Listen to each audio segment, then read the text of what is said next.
So if you Google the most popular meats in America for the holidays, that actually mirrors the most popular meats that we sell right here in our store.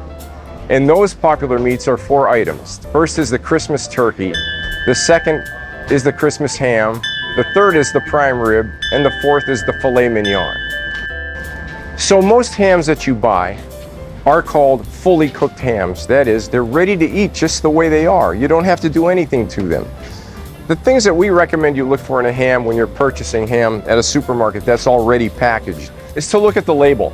You want a ham that is well balanced with all the additives. You don't want a ham that has a lot of salt in it, because ham is notorious for having a lot of sodium in it. Look for a ham whose sodium level is a little lower than most. Look for a ham that's got a nice brown color. You don't want a very dark color, because that means that they've probably added some liquid smoke or some other coloring to it, which will add color and make the ham taste a little chemically. So you want a nice naturally brown ham, something that's juicy in the package, something that is nice, that you can feel, that is nice and soft when you buy it, so that it'll be nice and tender when you cook it. But for a ham dinner, you're going to want to heat it up a little bit. So all you're going to want to do is to bring that temperature up to about 130 degrees. How you do it is pretty immaterial. We always recommend putting the ham in a glass dish, which is the best convection cooker, glass. Putting a little bit of ginger ale, orange juice, or some clear liquid, sweet liquid in it, and putting it in the oven at 325. Because don't forget, the ham is fully cooked, so you just want to heat it through.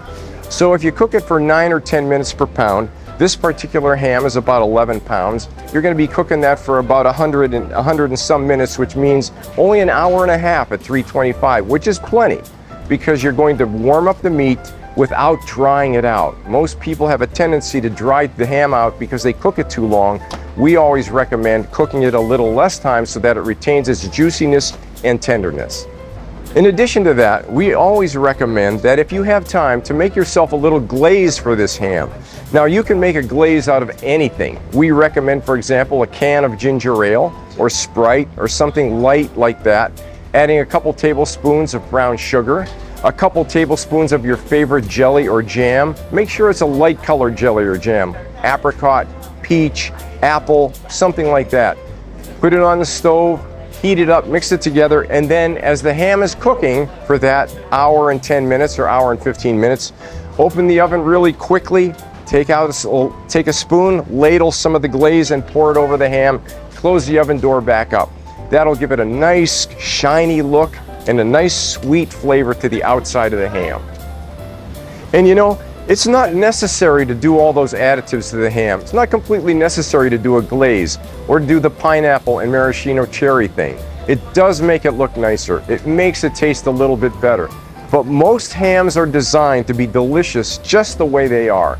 And not only are they good when they're warm, but then when they chill and you slice them for a ham sandwich or anything like that, it retains its flavor and beautiful appearance. So you can't go wrong with the ham, which is why ham is one of the most popular things to cook for Christmas.